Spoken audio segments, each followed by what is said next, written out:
Assalamualaikum semuanya. Sebelum lanjut ke videonya, saya akan memperkenalkan diri saya terlebih dahulu. Nama saya Astuti Herunisa dengan NIM 1930201278. Video ini akan menjelaskan tentang peran bahasa Indonesia di Madrasah Ibtidaiyah, dampak bahasa asing bagi anak, dan upaya pelestarian bahasa daerah di MI. Pertama-tama, sebelum menjelaskan tentang pandangan peran bahasa Indonesia di MI, saya akan menjelaskan tentang apa itu bahasa secara umum. Secara umum, bahasa adalah sistem lambang bunyi ujaran yang digunakan untuk berkomunikasi oleh masyarakat pemakainya. Bahasa yang baik berkembang berdasarkan suatu sistem, yaitu seperangkat aturan yang dipatuhi oleh pemakainya. Definisi bahasa juga dapat diartikan sebagai sebuah alat untuk berinteraksi dan berkomunikasi. Dalam artian, alat untuk menyampaikan pikiran, gagasan, konsep atau perasaan. Bahasa berfungsi sebagai sarana komunikasi serta sebagai sarana integrasi dan adaptasi. Kemudian, menurut Wittgenstein, definisi bahasa merupakan suatu bentuk pemikiran yang dapat dipahami, berhubungan dengan realitas, dan memiliki bentuk dan struktur yang logis. Berdasarkan dari penjelasan tadi, dapat disimpulkan, bahasa adalah sistem lambang bunyi ujaran yang digunakan untuk berkomunikasi oleh masyarakat yang dapat dipahami, berhubung dengan realitas, dan memiliki bentuk dan struktur yang logis. Setelah mengetahui bahasa, selanjutnya saya akan menjelaskan apa itu bahasa Indonesia. Bahasa Indonesia adalah bahasa resmi Republik Indonesia dan bahasa persatuan bahasa Indonesia. Pembelajaran bahasa Indonesia sendiri sangat penting, karena dalam pembelajaran bahasa Indonesia, anak-anak bisa mengetahui dengan baik dan benar penggunaan bahasa Indonesia itu bagaimana sejak kecil. Dari pembelajaran bahasa Indonesia, timbullah pandangan tentang peran bahasa Indonesia di Madrasah Ibtidaiyah. Peran bahasa Indonesia di Madrasah Ibtidaiyah sendiri adalah, yang pertama, bahasa Indonesia adalah kebudayaan. Karena bahasa Indonesia merupakan jantung kebudayaan kita, maka generasi muda harus tetap melestarikan bahasa Indonesia tersebut sebagai warisan nasional kita. Yang kedua adalah lebih mendalami tata bahasa bangsa sendiri. Dengan belajar bahasa Indonesia, generasi muda dapat mampu menggunakan bahasa Indonesia dengan baik dan benar secara lisan maupun tulisan, terutama sebagai sarana pengungkapan dalam gagasan ilmiah. Yang ketiga, mengembangkan potensi bangsa sendiri. Peserta didik atau generasi muda dapat mengembangkan potensinya sesuai dengan kemampuannya, kebutuhannya, minatnya, serta dapat menumbuhkan penghargaan terhadap hasil karya dan hasil intelektual bangsa sendiri. Yang keempat, lebih menghargai bangsa sendiri. Dengan belajar bahasa Indonesia, generasi muda dapat menghargai dan bangga menggunakan bahasa Indonesia sebagai bahasa persatuan dan bahasa negara kita, yaitu negara tercinta Republik Indonesia. Dan seterusnya yang kelima, bisa berkomunikasi dengan baik. Peserta didik atau generasi muda dengan mempelajari bahasa Indonesia, maka diharapkan dapat berkomunikasi secara efektif dan efisien, sesuai dengan etika yang berlaku maupun secara tulisan. Yang keenam, lebih memahami bahasa Indonesia untuk kehidupan sehari-hari. Dengan belajar bahasa Indonesia, generasi muda dapat atau mampu memahami bahasa Indonesia dan menggunakannya dengan tepat dan kreatif untuk menjalankan semua aktivitasnya sehari-hari serta dalam menjalankan tujuannya sehari-hari. Yang ketujuh, menumbuhkan rasa bangga dan kecintaan pada bangsa sendiri. Dengan belajar bahasa Indonesia, generasi muda dapat menumbuhkan sikap bahasa yang positif terhadap bahasa Indonesia, seperti kesetiaan, kebanggaan, dan kesadaran akan adanya norma dan berbahasa. Kesetiaan dalam hal ini artinya adalah di mana sikap mental si penutur mempengaruhi sikapnya dalam menggunakan bahasa Indonesia. Kedelapan, melestarikan budaya bangsa Indonesia. Dengan belajar bahasa Indonesia, generasi muda dapat menghargai dan mengembangkan sastra Indonesia sebagai khazanah budaya dan intelektual manusia sebagai bangsa Indonesia. Yang kesembilan, meningkatkan kemampuan intelektual. Dengan belajar bahasa Indonesia, generasi muda dapat menggunakan bahasa Indonesia untuk meningkatkan kemampuan intelektual, serta dapat digunakan dalam hal kematangan emosional dan sosialnya dalam kehidupan sehari-hari, serta dalam hubungannya dalam lingkungan masyarakat sekitarnya. Dan untuk yang terakhir, yang ke-10, memperluas wawasan dengan belajar bahasa Indonesia. Generasi muda dapat menikmati dan memanfaatkan karya sastra untuk memperluas wawasan, memperhalus budi pekerti, serta meningkatkan pengetahuan dan kemampuannya dalam berbahasa.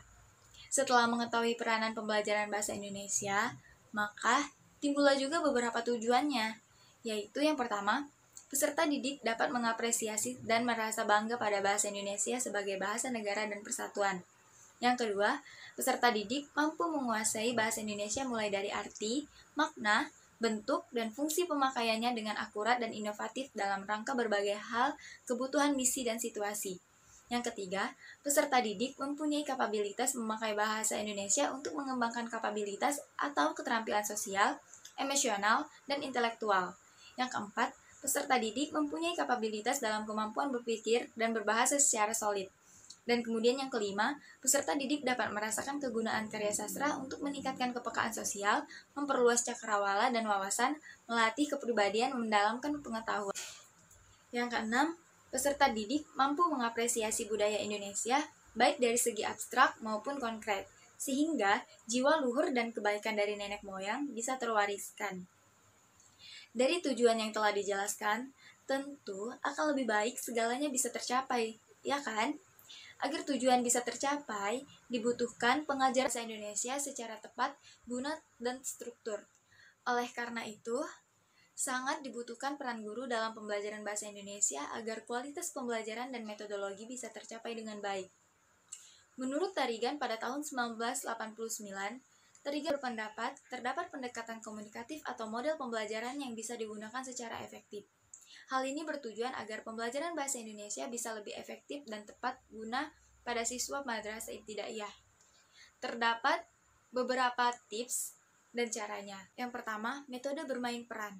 Di antara model tersebut adalah dengan memakai model pembelajaran role playing atau bermain peran, serta melakukan komunikasi baik antara siswa dengan siswa maupun guru dengan siswa. Kemudian yang kedua, metode diskusi. Diskusi bisa dibagi dua, yakni diskusi antar siswa dan siswa dengan guru. Fungsi dari diskusi adalah untuk menyelesaikan sebuah masalah yang berkaitan dalam bahasa Indonesia. Selanjutnya nomor 3, metode pemberian tugas. Metode ini adalah langkah penting yang bisa digunakan siswa dalam membantu pembelajaran bahasa Indonesia, di mana mereka akan menyelesaikan tugas tanpa harus ada di ruang kelas. Kemudian nomor 4, metode pemecahan masalah. Metode ini merupakan hal yang akan membuat siswa meluaskan pengetahuan bahasanya dengan berpikir kritis. Bisa dilakukan dengan cara membuat naskah pidato atau mengutarakan sebuah pendapat dengan memakai bahasa Indonesia.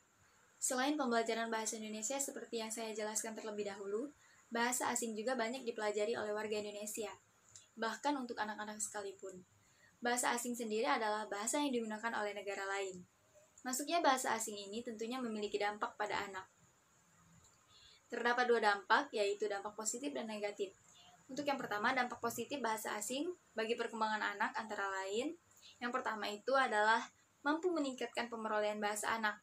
Yang kedua, semakin banyak orang yang mampu berkomunikasi dalam bahasa Inggris, maka akan semakin cepat pula proses transfer ilmu pengetahuan. Yang ketiga, menguntungkan dalam berbagai kegiatan, seperti pergaulan internasional, bisnis, bahkan sekolah.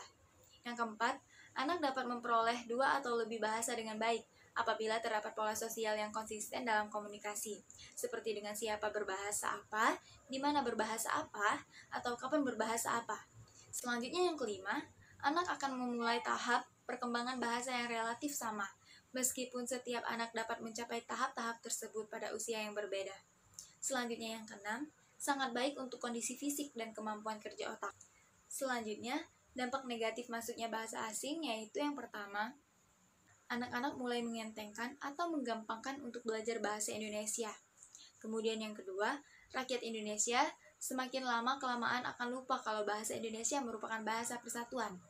Yang ketiga, anak-anak mulai menganggap rendah bacaan Indonesia. Selanjutnya yang keempat, lama-kelamaan rakyat Indonesia akan sulit mengutarakan bahasa Indonesia yang baik dan benar.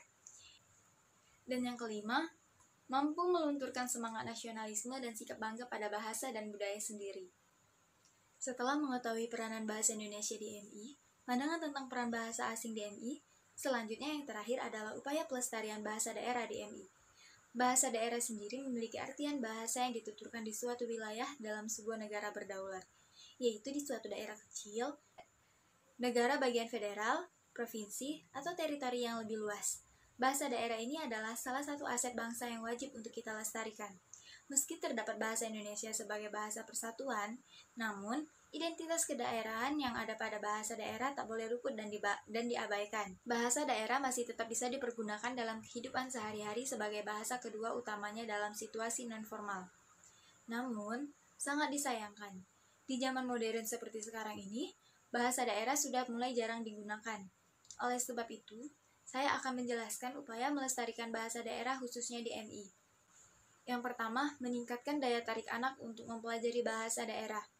Dengan cara, saat pembelajaran berlangsung, kita bisa menanyakan anak-anak asal daerah mereka masing-masing.